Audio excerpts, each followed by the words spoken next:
Assalaamu alaikum akkam nagaa jirtanii barnooti har'aa namni kamuu wantoota beekuu qabuu fi jechoota afaan Oromoo keessaa murteessoodha jecha. Qubee dubbachiiftuu gara gubbaa kaa'een jira, dubbifamaa gamanaan kaa'een jira, dachaa fuuldura kaa'een jira. Kana hubadhaa jechaadha. Eega kana hubattaniin booda har'a wanni fidee dhufee jiru kun sirriitti hordofuu qabdan, maal akka ta'an baruu qabdan. Afaan Oromoo dubbisuuf kun murteessoo yoo ta'an waan ta'aniif kana adda baaftanii beekuu qabdan. Okay, ka jalqabaa aadaa jedha. A'aa dubbachiiftuu lama fidannee jira jecha. Dubbachiiftuun lama yoo walitti dhufe maal ta'a? Ka wal fakkaatu yoo dhufe ni dheeressa jecha. Amma fakkeenyaaf aa takka soo ta'e ada jedha ture. Garuu a'aa lama godhannee aadaa jedhee dheeressineera jecha. Ka lammaffaatti gadi ceena immoo ka lammaffaa immoo naannoo jedha jechaadha. Naa dubbifamaa keessaa a'aa dubbachiistuu keessaa naanaa dubbifamaa keessaa fudhannee jirra. O'oo dubbachiistuu keessaa fidannee jirra jecha. Kanaafuu naanaan kun lama ta'ee jira. Maaliif lama ta'e yoo jennu inni dubbifamaadha. Dubbifamaa lama yoo walitti dhufe wanni murteessaa beekuu qabnu bakkuma fedhetti lama kan wal fakkaatu dubbifamaa yoo walitti dhufe waan dubbisaa jirtu san jabeessuu qabda jecha. Fakkeenyaaf naannoo jennee jabeessinaa jecha. Isoo naa takka ta'e maal ta'a ture? Naannoo jedha ture jecha. Garuu lama goonee jabeessinee hima naannoo ta'u ijaarree jirra jecha. Aan dubbachiistuun lama yoo wal fakkaate yoo dhufe ni dheeressina jenne. Dubbifamaan lama yoo walitti dhufe ni jabeessina jennee baranne kana mataa keessanitti qabachuu qabdan. Okay. Ka sadaffaatti gadi yoo buune qubee taa dubbifamaa keessaa a'aa dubbachiiftuu keessaa i dubbachiiftuu keessaa akkanatti fidannee jira jechaadha.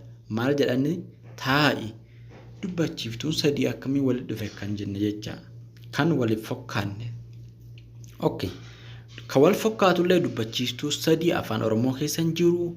Garuu ishiin amma i fi a jidduu jirtu tun hojii guddaa qabdi jechaadha. Akka dubbifamaatti ishii dubbifnaa jecha. Akka dubbifamaa maali maqaan ishii kinoo gamanaan afran kana boodarra isinii dubbisa maal akka ta'u waan ta'eef. Ishiin tun mallattoo hudhaa jedhamti. A'aa fi iin kun akka dubbatuuf walakkaa isheen ta'e taa'ii jechisiisteetti jecha. Odoo ishiin jiraachuu dhabdee hin dubbatu ture jecha. Gara yoo dubbachiiftuu lama wal bira dhufe dirqama jechaadha mallattoon hudhaa kun walakkaan isheenuun jecha. Ka wal fakkaane lama walitti dhufuu hin danda'u. Ka wal fakkaatu malee walitti dhufu. Gara jalaa yoo deemne immoo afuraffaarraa maaltu jira? Jilba jedha jechaadha kun.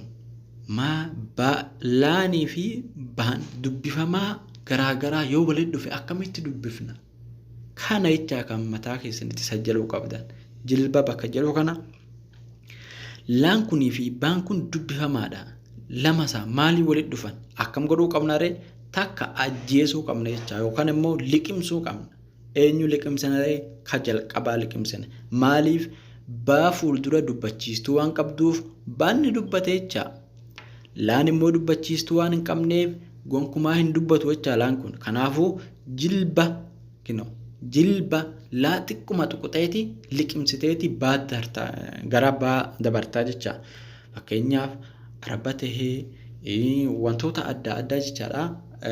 Dubbifamaan lama ka wal fakkaanne walitti dhufe ka jalqabaasan ati liqimsuu qabdaa jecha.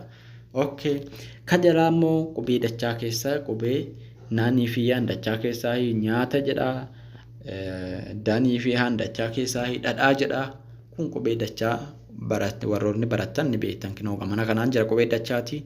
Kanaafuu warroonni hin baranne immoo dachaa barachuu qabdan. Mee ka gara jalaa kun immoo qubee dubbachiiftuu sadiitu jira. Raa kana fuuldura. Raa fuuldura. Maaliif ree kun? Akkamiin dubbata sadii walitti hin dhufaa akkan jenne?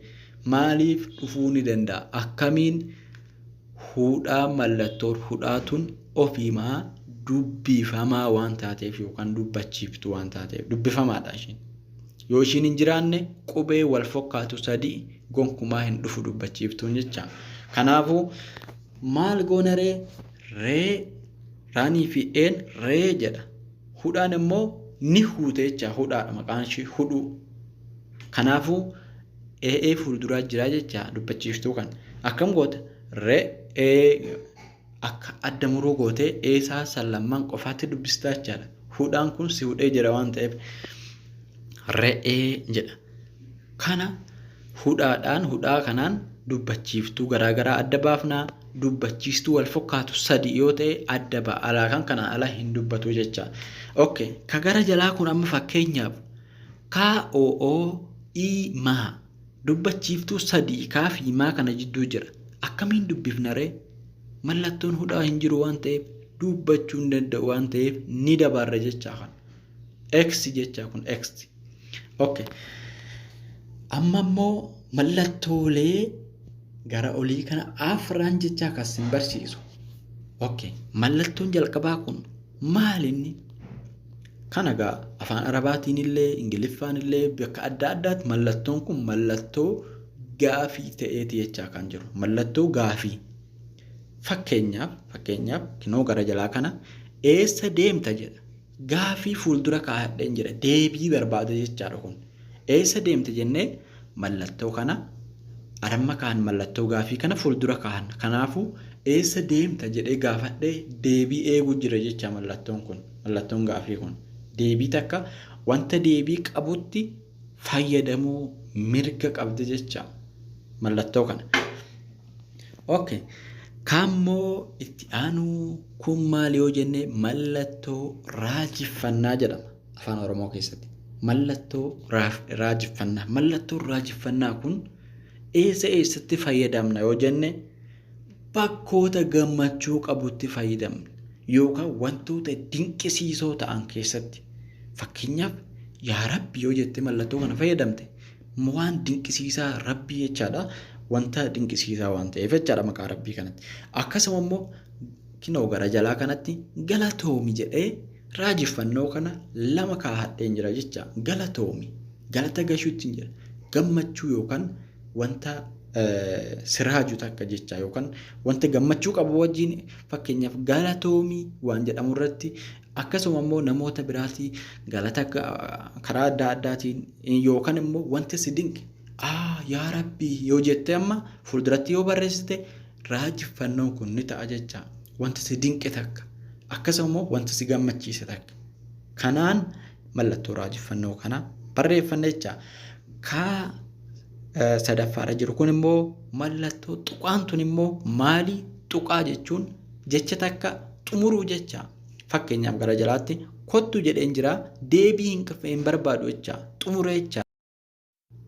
Kanaafuu mallattoo tuqaan wanta deebii hin qabne yookaan jecha takka barreessitee dhumarra maal godhuu qabda? Tuqaa kaahuu qabda. Maaliif? Xumurte jechaadha. Kanaafuu waa takkaan barbaadu jecha. Tuqaan dhumarrattii fi wanta deebii hin qabne irratti fayyadamna jecha. Mallattoo hudhaa immoo dubbachiiftuu irra fayyadamna jedheen jira. Kadhuma akkuma duraa isinitti agarsiise mallattoo hudhaa jedhamti. Mallattoo hudhaa dubbachiiftuu waliif fakkaanne gargar itti baasna jechuudhaan isinitti himeen jira. Kanaafuu barnoota kiyya haramuma irratti xumuree warroota barnoota barachuu fedhaniif akka arganiif sheer godhaa fi waan beekuu qaban murteessaa waan ta'eef kana biraan ga'aa.